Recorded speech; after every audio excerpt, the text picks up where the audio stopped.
యాదాద్రి భువనగిరి జిల్లా అనాజిపురం గ్రామంలో కిడ్నాపర్ అనే నెపంతో ఓ ఒరిస్సా యువకుణ్ణి వెంబడించిన సంఘటన యాదాద్రి జిల్లా మోత్కూరు మండలం అనాజిపురం గ్రామంలో చోటు చేసుకుంది.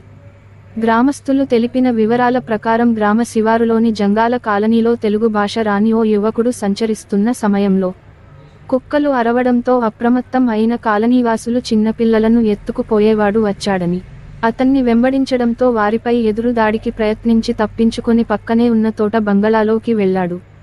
గ్రామస్తులు తనను కొడతారనే అనుమానంతో అక్కడ ఉన్న ఇనుప చువ్వతో అటు ఇటు తిరుగుతూ హల్చల్ చేశాడు. విషయానికి తెలుసుకున్న పోలీసులు సంఘటన స్థలానికి చేరుకుని సదరు వ్యక్తిని అదుపులోకి తీసుకుని విచారించగా తాను ఒరిస్సా రాష్ట్రంకు చెందిన వ్యక్తిగా గుర్తించారు. తాను సికింద్రాబాద్లో భిక్షాటన చేస్తూ జీవనం గడుపుతున్న తనని రోడ్డు పని చేసేందుకు రోజువారీ కూలీగా గుత్తేదారు తీసుకొచ్చాడని, గత 2 రోజులుగా పని లేకపోవడంతో ఆకలి తట్టుకోలేక భిక్షాటనకు బయలుదేరాడు. ఆ క్రమంలో కిడ్నాపర్ కాలనీకి వచ్చాడని అనుమానంతో వెంబడించారని, తాను కిడ్నాపర్ కాదని ఎస్ఐ శ్రీకాంత్ రెడ్డి తెలిపారు. ఈ అనాజ్పురంలో ఊరి చివరి ఉన్నటువంటి ఫామ్ హౌస్లోకి ఒక దొంగ ప్రవేశించిండని చెప్పేసి ఇక్కడ ఉన్నటువంటి జంగాల కాలనీ వాస్తవులందరూ కూడా ఇక్కడికి వచ్చి వాళ్ళు అతన్ని సరౌండ్ చేయడం జరిగింది. అతను వచ్చి మేము వెరిఫై చేసి తెలిసింది ఏంటంటే అతను ఒడిశా గ్రామానికి చెందినవాడు, ఒడిశా రాష్ట్రానికి చెందినవాడు.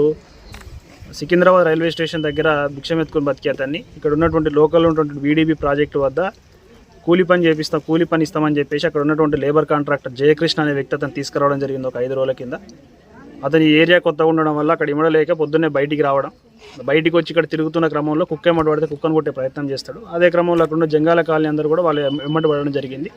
అంతలోనే పిల్లల కిడ్నాపర్లు అని చెప్పేసి వీళ్ళందరూ కూడా ఒక పుకారు వచ్చింది. అది అట్లాంటిది ఏం లేదు, అతను వెరిఫై చేసినాము. ఆ క్రిమినల్ ఇన్సిడెంట్స్ మొత్తం కూడా చూసిన ఎటువంటి క్రిమినల్ యాంటిసిడెంట్స్ ఏం లేవు. అతనికి ప్రజలెవరు కూడా ఈ కిడ్నాప్ అని చెప్పే విషయంలో భయభ్రాంతులకు గురి చేయాల్సిన అవసరం లేదు. అట్లాంటిది ఏమైనా ఉంటే మేమే ప్రెస్ మీట్ పూర్వకంగా కూడా తర్వాత ప్రజలకు అవగాహన కల్పిస్తూ కిడ్నాపర్లు ఏమైనా ఉన్నట్టయితే జాగ్రత్త తీసుకోవాలని కూడా మేమే చెప్తాం తప్ప అప్పటిదాకా ఎవరు కూడా కిడ్నాపర్లు అనే వార్తను నమ్మి ఎవరు కూడా భయభ్రాంతులకు గురి కావాల్సిన అవసరం లేదని చెప్పేసి తెలియజేస్తాం.